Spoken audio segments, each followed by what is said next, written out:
Hi, I'm Nick Groombridge, Dr. Nick Groombridge of St Mary's University College, Strawberry Hill, and I'm introducing this Howard Journal Virtual Reader Volume 4. Research is boring, and we're going to try and make it not boring, I'm afraid. I've selected 18 articles that have all been published in the journal from 2001 to 2010.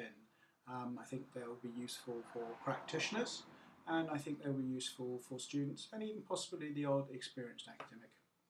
We cover surveys, interviews, focus groups, autobiography, etc. And I can only mention a few here. Let's start off with ethics. Geraint Osborne examines scientific experimentation on Canadian inmates 1955 to 1975. Basically, the research stroke human rights abuse comprised sensory deprivation, electric shock therapies, extreme cold, tranquilizer use, LSD prescription, etc. All of this was ethically approved at the time. The results were often mixed and poorly written up, so ethics breached, no advance made. The article runs us through all of those horrors, but also, of course, the Nuremberg Code and the Helsinki Declaration, unfortunately the final draft of which omitted a specific ban on the use of prisoners. And talking of prison, obviously the connection of the journal with the Howard League. The Howard League actually at the moment is commissioned some work on sex, consensual, coercive, etc. in prison.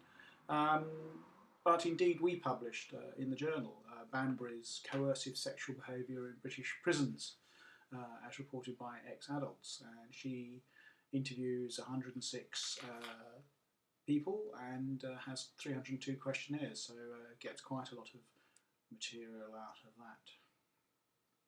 Now, some of the research is quantitative and some of the research is qualitative, so let's look at a couple of quantitative ones. So for instance, Harriet Pierpoint in The Performance of Volunteer Appropriate Adults, a survey of call-outs, not only sets out a good methodology, she then critically reflects upon what it can and cannot do.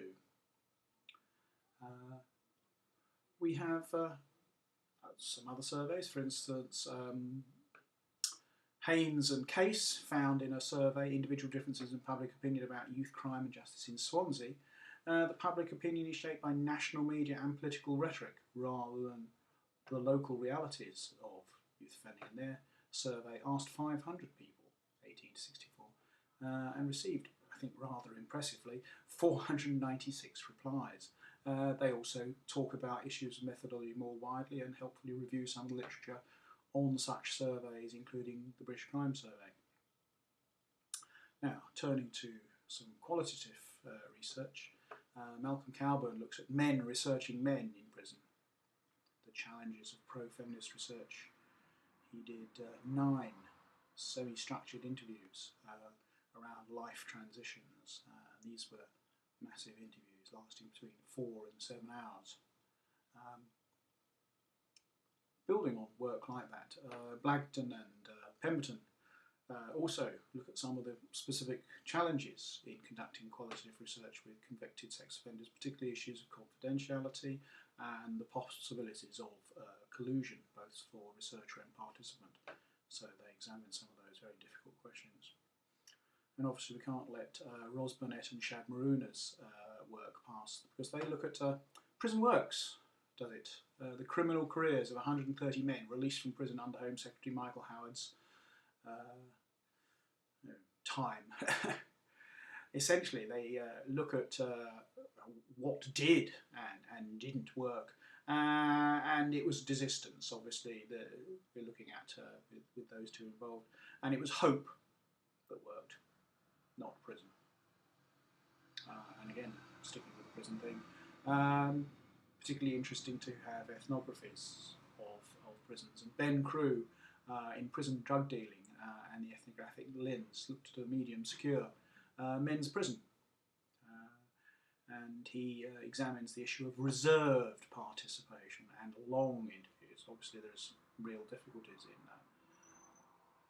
researchers fully participating in prison unless they are to endanger themselves or upset their ethics committee. And finally, there are several mentions of gender throughout this, but let's particularly look at Aisha Gill's work in Voicing the Silent Fear, South Asian Women's Experience of Domestic Violence, where she allows them to speak through interviews in respect of what does and doesn't constitute honour and shame and domestic violence at the hands of both husbands and indeed mothers-in-law. So we think a good selection, and I've only selected a few out there for you, so do have a look at the rest of them on the Howard Journal of Criminal Justice pages. Okay? Cheers, thanks a lot, bye.